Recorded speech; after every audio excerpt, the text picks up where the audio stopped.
খবর 24 সাথে আপনাকে স্বাগত।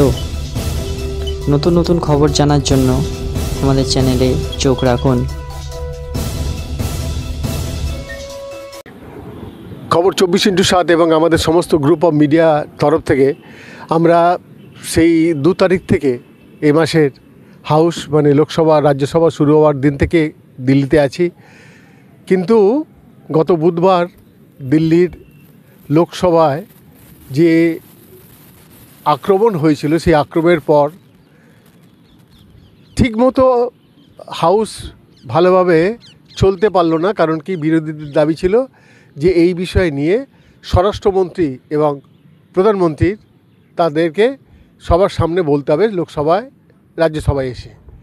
কিন্তু সেটা না হওয়ার জন্যে বিরোধীরা বারংবার ভীষণভাবে এই ব্যাপারে প্রতিবাদে মুখর।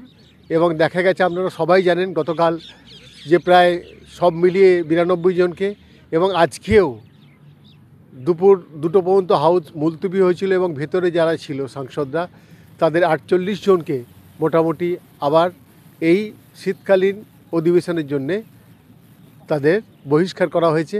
এ এক ভীষণ অবস্থা। তার মানে 48 আর 90, 130, 140 জন বিরোধী সাংসদদের দুটো সদন থেকে বহিষ্কার করা হয়েছে। জানি না কেন হচ্ছে এসব।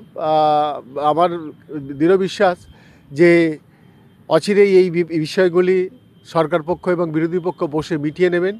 এবং যেটা সবথেকে বেশি জরুরি, 2024 নির্বাচনের আগে এই লোকসভা রাজ্যসভা শীতকালীন অধিবেশনটা সুষ্ঠুভাবে চললে অনেক কিছু নিষ্কর্ষ, যত বেশি রাবিং হবে তত বেশি সুন্দর সুন্দর চিন্তাভাবনা আরও সুচারুভাবে বেরোবে।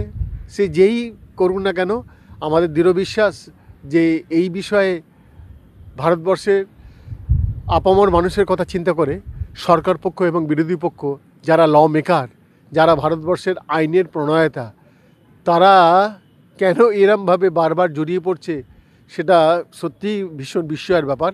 তবু বলবো যে এই ব্যাপারগুলো খুব তাড়াতাড়ি সুন্দরভাবে মিটিয়ে নেওয়া উচিত।